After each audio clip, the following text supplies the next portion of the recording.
की चर्चा हर तरफ जोरों से है। बीजेपी ने इस बार अपने संकल्प पत्र को धारदार बनाया है, जिसमें मुख्य फोकस किसानों और महिलाओं के साथ ही युवाओं पर भी है।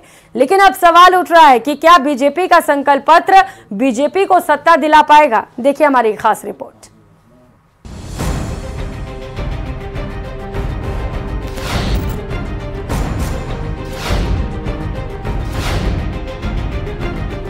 राजस्थान में चुनाव का अंतिम दौर चल रहा है।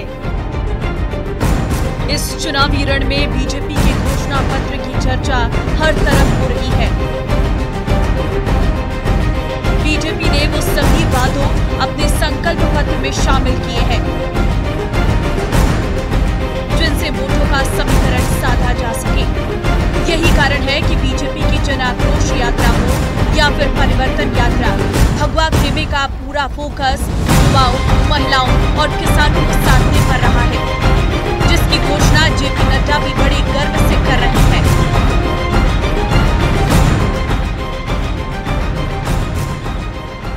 मैं यहाँ आपको एक बात जरूर बताना चाहता हूँ कि अन्य पार्टियों के लिए मैनिफेस्टो, विजन डॉक्यूमेंट, संकल्प पत्र ये महज एक औपचारिकता है, पर भारतीय जनता पार्टी के लिए यह विकास का रोड मैप है। और इसलिए इस संकल्प पत्र मात्र कुछ पन्नों पर लिखा हुआ शब्द नहीं है, वह हमारे लिए जिसको कहा जाए वैसे वाक्य है जिसको हम पूरा करने के लिए कटिबद्ध हैं।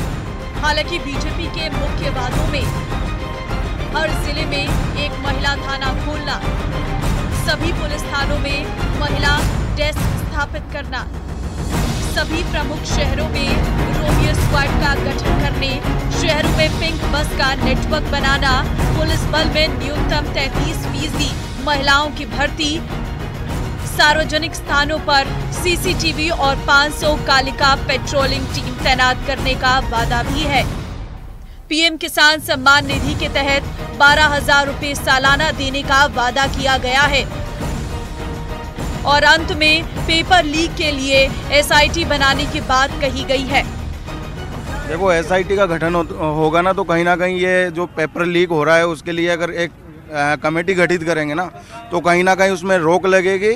और युवाओं के भविष्य के साथ में तो कांग्रेस गवर्नमेंट ने बिल्कुल गलत किया है। बेचारा 5 साल तैयारी कर रहा है और तैयारी करने के बाद में जब एग्जाम देने जाता है, एग्जाम सेंटर जाने के बाद में पता लगता है कि पेपर लीक हो गया है। कि एंटी रोमियो स्क्वाड का जो अपने विजय संकल्प जो हमारा पत्र है, उसके अंदर बीजेपी ने घोषणा पत्र में किया है कि प्रत्येक थाने के अंदर, प्रत्येक डिस्ट्रिक्ट के अंदर एंटी रोमियो स्क्वाड की स्थापना करी जाएगी, जिससे ये महिलाओं और बालिकाओं पे जो दुष्कर्म और ये बलात्कार जैसी ये जघन्य अपराध हो रहे हैं और अपराधी खुलेआम घूम रहे हैं।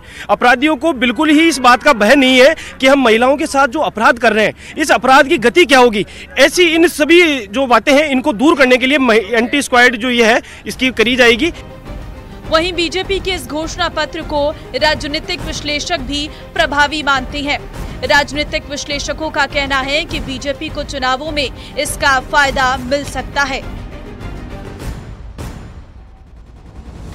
इस पार्टी ने ध्यान में रखते हुए इस बार किसानों के लिए भी तमाम तरह की घोषणाओं को अपने मैनिफेस्टो में जगह दी है। उनको लगभग 12,000 रुपए सालाना की आर्थिक सहायता देने की बात की है। एमएसपी पर, गेहूं की एमएसपी को 2700 रुपए तक करने की बात की है और तमाम तरह की घोषणाएं उन्होंने किसानों को लेकर की हैं। तो इस बार अगर भारतीय जनता पार्टी के आप मैनिफेस्टो पर नजर डालेंगे तो नौजवान, महिलाओं के साथ में किसानों को विशेष तौर पर इस बार भारतीय जनता पार्टी अपनी ओर आकर्षित करना चाह रही है। और जैसा कि परंपरागत वोट जो उसके साथ में राष्ट्रवाद के नाम पर जो वोट जुड़ा हुआ है, उसके साथ में इस बार वो जो लगभग 22 लाख नए युवा वोटर जो इस बार राजस्थान में जुड़े हैं, जो पहली बार वोट करने जा रहे हैं, उनको खास तौर पर अपनी ओर आकर्षित करना चाहती है, उन वोटरों को अपने वोट में तब्दील करना चाहती है। इसीलिए भारतीय जनता पार्टी का यह मैनिफेस्टो बहुत मजबूती के साथ भारतीय जनता पार्टी के पक्ष को रखता हुआ दिखाई दे रहा है। हालांकि कांग्रेस ने भी अपने घोषणा पत्र में जनता को लुभाने का प्रयास किया है। कांग्रेस की गारंटी और बीजेपी का इन वर्गों को साधने की कोशिशों में लाया गया संकल्प पत्र चुनावों में कितना प्रभाव डालता है, ये तो 3 दिसंबर को पता चलेगा। लेकिन बीजेपी का संकल्प पत्र चर्चाओं में जरूर है। सौरभ गृहस्थी, न्यूज़ 18 राजस्थान।